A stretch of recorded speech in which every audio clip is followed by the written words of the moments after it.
Hey guys, I'm going to show you how to make another leftover makeover. I have another thing of fancy cheese here. This one is the Chèvre, so it's a goat cheese, but it's vegan from Rebel. We are going to make a savory puff pastry.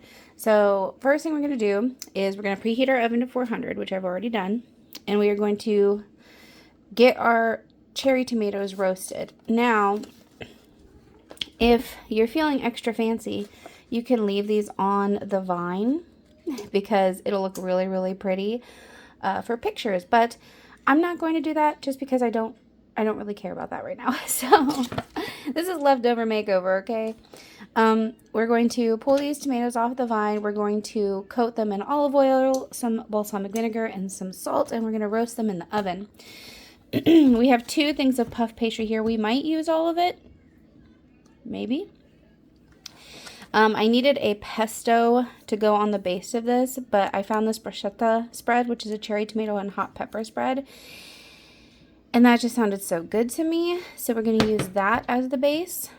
And then some shallots, because we need the shallots. And then I'm going to drizzle on this balsamic glaze over the top of the pastry.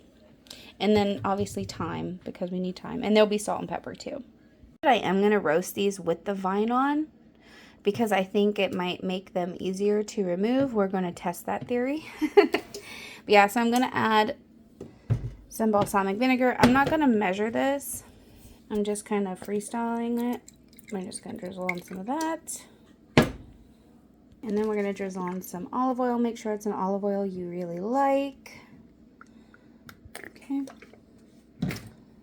And now I'm going to crack some salt and pepper on top.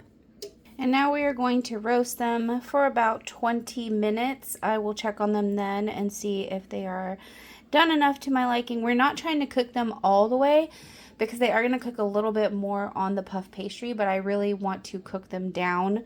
I want them to be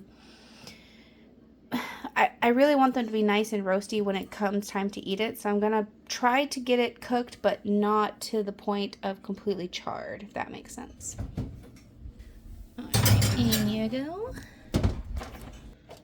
Alright, 20 minutes. And we're going to get our puff pastry out and onto a cookie sheet. I'm actually not going to be using the silicone mat for this. I want it on the actual metal. But because of that, we are going to spray it with a little bit of olive oil, really whatever oil you want, but I have a spray olive oil. And we are not going to roll these out. We are literally just going to put them on the baking sheet. We're going to unfold them and put them on the baking sheet because we really want this to be nice and puffy.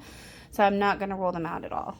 Alright, and I did have to separate this out. We do want to leave some space. So this is what we're working with. Now I'm going to get the bruschetta and I'm going to spread it over all of these. Alright, there it is. Now we are going to thinly slice up this shallot. Alright, and that is what we are looking for. So we're going to go ahead and sprinkle on some thyme. If you have some fresh thyme, that would be good too. I do not. So we're just going to sprinkle it all over this bad boy here. And then we are going to gently spread out some of the shallot all over here. And we will probably add more after we put the tomatoes on, just to like fill in any gaps that are missing. And now we just wait till the tomatoes are done, and then we're going to put the tomatoes on. I guess we could put the goat cheese on. Yeah, let's put the goat cheese on. So this is an ash covered one, so it is really going to make this look gorgeous.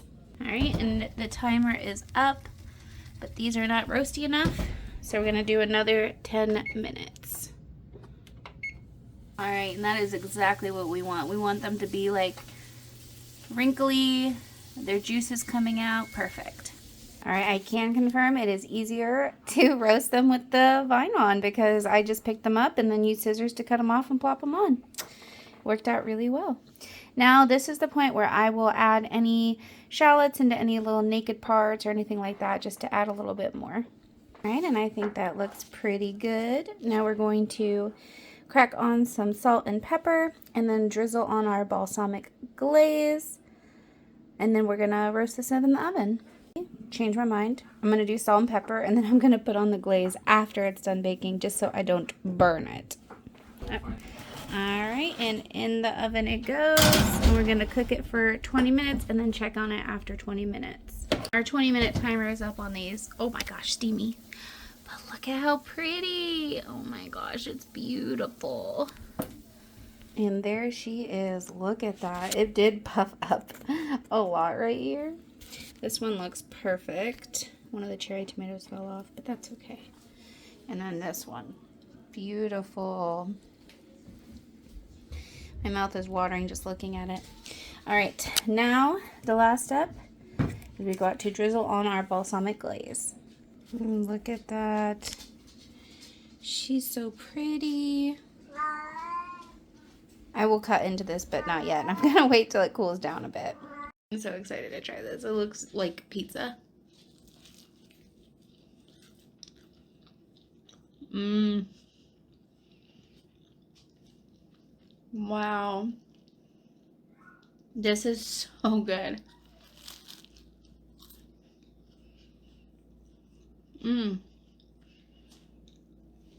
I don't think I've ever had anything like this.